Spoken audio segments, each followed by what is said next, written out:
Hey guys, so here is Tuesday's workout for us. All right, so still working on that handstand push-up protocol. All right, this week it is 18, 15, 12, resting that 1 minute in between each set. Okay, so if we are kicking up on that wall, you're going to continue on with that. If we're doing those downward dog ones or we're on a box, okay, we're going to continue on with those. Or if we're not upside down at all, we're just going to continue with the hand release push-ups on the ground, okay? If we've made that successful and been able to continue on throughout all of the protocols, all right, you are going to move on to 18, 15, 12 today. If we've failed last week or the week before and we're still working on those protocols, you're going to continue working on that number until we successfully hit it, and then we'll move on, okay? If we're not on the wall upside down, we're doing those downward dog ones, or we're on a bench, all right, or a chair with our knees up. Okay, and keep doing those. All right, again, remember as you come down, pull that head in front of those fingers. As you push up, push that head through. Okay, and then if we're not there, we're doing it on the ground. Okay, you're just trying to keep nice, strict push-ups as straight as you can. Okay, on the ground. Again, if you need to drop to your knees, do it. But try and stay on your toes. Just make it a broken set and finish up as many reps as you can on your toes. So that is the skill for the day. All right, from here, we're gonna go into the workout. All right, so both the home workout and the regular WOD today both involve 400-meter runs. All right, so let's talk about the class WOD first. All right, it is a buy-in of a 400-meter run. So if you have a 400-meter run tracked out at home, go ahead and run that. If you don't have it, okay, it's about 2.5-ish minutes based on how fast you run. So you can think of it as, all right, run away, like take a watch with you, run away from your house for a minute 15, turn around, and then run back. And that'll be approximately that 400-meter run for you, okay? So use that as your buy-in. Then we're gonna go into 5 rounds. It's gonna be 12 kettlebell swings, 55 for the guys, 35 is the ladies' prescribed weight, into 16 kettlebell shoulder to overhead. This can be 8 reps with the right arm, 8 reps with the left arm, and then 20 goblet squats, okay? Once you've gone through that 5 times, you're done. Look at the clock, that is your time, okay? So, run, obviously guys, go ahead and do that run. If you have a row and you'd rather row, you're welcome to row. If you have a bike and you wanna hop on the bike. Again, you're looking for that 2.5 minute time frame. If you're on the bike, it's probably gonna be closer to an 800-meter bike. On the row, it would be equivalent to that 400 meters, okay?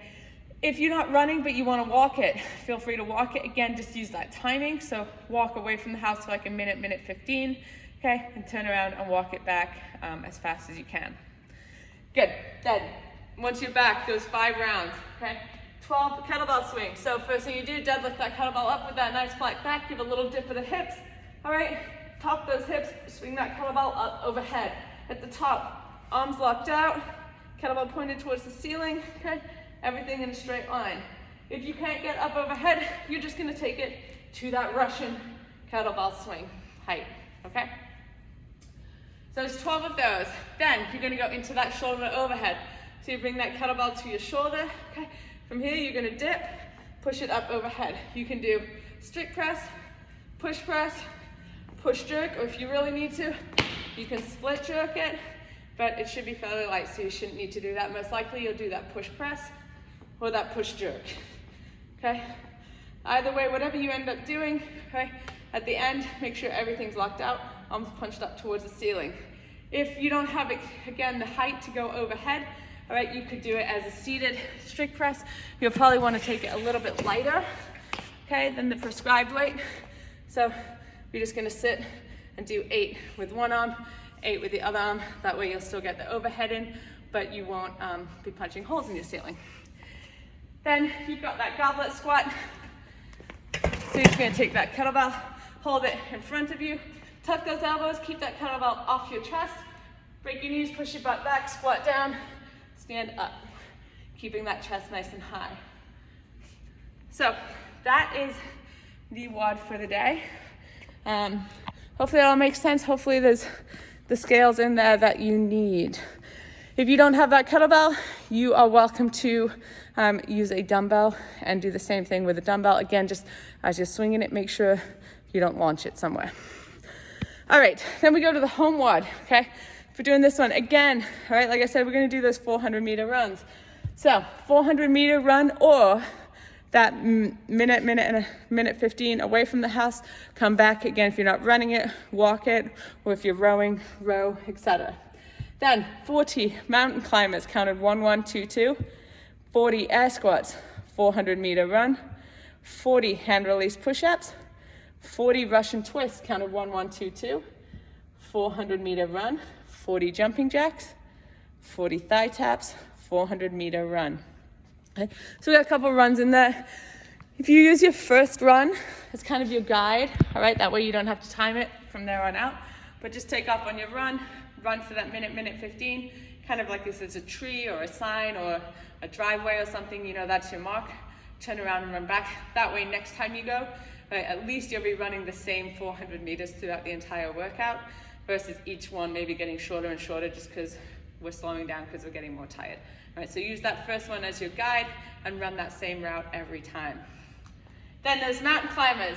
All right, so in that plank, you bring that knee up to that elbow, alternate. 1, 1, 2, 2, 3, 3, up to 40, right?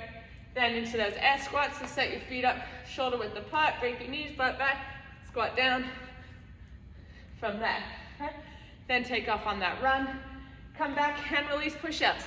So starting in that plank, come down to the ground, release those hands off the ground, press up to full extension. If you need to drop to your knees, just drop to your knees and do them that way. You're welcome to start on your toes and then drop to your knees as needed throughout that set. Then you're gonna roll over into Russian twists, okay? So you're gonna balance on your butt, lift those feet up, rotate hands, both hands touching the ground on each side.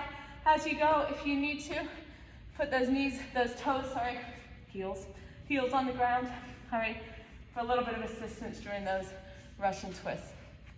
Then take off on that run again. Then when you come back, 40 jumping jacks, right? So again, I'm looking for full range of motion on these jumping jacks. So arms all the way extended as your feet go out, okay? Not little flappers, okay? So nice and fast, but keeping those arms straight, full range of motion. Then you're gonna go into thigh taps. It's gonna take you back into a plank, and all you're gonna do here is just touch opposite thigh, okay? When you're doing this, I don't wanna see a collapsed body. Nice active plank, so pushing that ground away from you and tapping, right? If you do that right, you should really feel that core engaging, and then you're gonna take off on that run one more time. Hopefully you guys enjoyed today's workouts. They seem fun. It'd be nice to get outside and get some cardio in, starting off with a nice short distance, which is good. All right, guys, let me know if you guys ever have any questions, and good luck with them. 3, 2, 1.